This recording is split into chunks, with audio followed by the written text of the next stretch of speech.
കാര്യമായ പുതുമകളൊന്നും അവകാശപ്പെടാനില്ലാത്ത ബോഡി സോപ്പ് ജോണറിൽ ഇറങ്ങിയിട്ടുള്ള ലേറ്റസ്റ്റ് മൂവിയായിരുന്നു ഗുഡ് ഫോർച്യൂൺ എന്ന് പറഞ്ഞത്.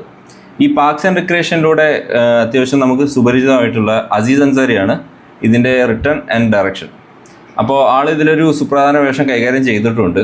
ആൾക്ക് പുറമെ കിയാനു റീവ്സ്, സെത്ത് റോഗനൊക്കെ ഉള്ള ഒരു കാസ്റ്റാണ് ഈ പടത്തിനുള്ളത്. അത്യാവശ്യം നല്ല ടോപ്പ് കാസ്റ്റാണ് ഈ പടത്തിനുള്ളത്. അപ്പോൾ ഈ സ്റ്റോറിയിൽ വലിയ പുതുമയൊന്നും ഇല്ലാത്തതിനാൽ അത്യാവശ്യം എൻഗേജിങ്, അല്ലെങ്കിൽ എത്രത്തോളം നമ്മളെ ചിരിപ്പിക്കാൻ ഈ പടത്തിന് ഇരിക്കും എന്നുള്ളതനുസരിച്ചിരിക്കും ഈ പടത്തിൻ്റെ വേർഡിങ്. അപ്പോൾ ഈ പടം തിയേറ്ററിൽ ഇറങ്ങിയപ്പോൾ ഞാൻ കണ്ടില്ല, പക്ഷേ അതിന് ഡിജിറ്റൽ റിലീസ് വന്നപ്പോൾ I decide to give it a go.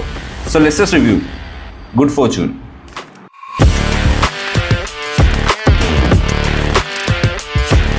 ആദ്യം തന്നെ പറയാലോ, 1.5 മണിക്കൂർ ഡ്യൂറേഷനുള്ള ഈ പടത്തിൽ ഒറ്റ ലാഗും ഇല്ല.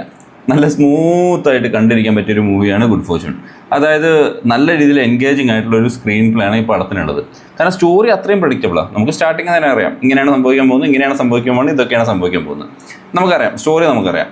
പക്ഷെ എന്നാലും നമ്മളെ പിടിച്ചിരുത്തി കാണിക്കാൻ പറ്റുന്ന രീതിയിലുള്ള ഒരു സ്ക്രീൻ പ്ലേ ആണ് ഈ പടത്തിനുള്ളത്. പിന്നെ അതിന് ഒരു മേജറായിട്ട് പറയാനുള്ളത് ഇതിലെ കോമഡീസാണ്. അത്യാവശ്യം ചില കോമഡീസൊക്കെ നല്ല രീതിയിൽ ചിരിപ്പിക്കുന്ന രീതിയിൽ തന്നെയാണ് ഒരുക്കിയിട്ടുള്ളത്. എനിക്ക് തോന്നുന്നു ഇതിൽ ഏറ്റവും ഷൈൻ ചെയ്തത് കിയാനു റീവ്സ് ആണ്. അത് ആൾ പുതിയതായിട്ടൊന്നും ചെയ്തിട്ടില്ല. ആളുടെ ആ ഒരു ജോൺ വിക്ക് ട്യൂണിൽ തന്നെയാണ് സംസാരിച്ചുകൊണ്ടിരിക്കുന്നത്. അപ്പോൾ ഈ സംസാരിക്കുന്ന ലൊക്കേഷൻ അല്ലെങ്കിൽ ഒരു സിനാരിയോസൊക്കെ ഭയങ്കര കോമഡിയായി മാറുന്നുണ്ട്. അപ്പോൾ ആളെ നോർമൽ സംസാരിക്കുമ്പോൾ തന്നെ നമുക്ക് നല്ല രീതിയിൽ ചിരിക്കാനുള്ള ഒരു സിറ്റുവേഷനാണ് ഈ പടത്തിൽ കിട്ടുന്നത്.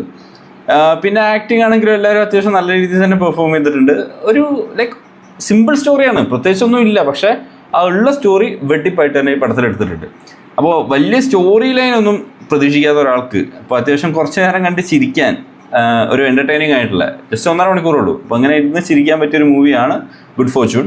അപ്പോൾ അങ്ങനത്തെ ആ ടൈപ്പ് മൂവീസ് ഇഷ്ടമുള്ളവർ പോയി കാണാം. എനിക്ക് അത്യാവശ്യം ഇഷ്ടപ്പെട്ടു. It's recommended.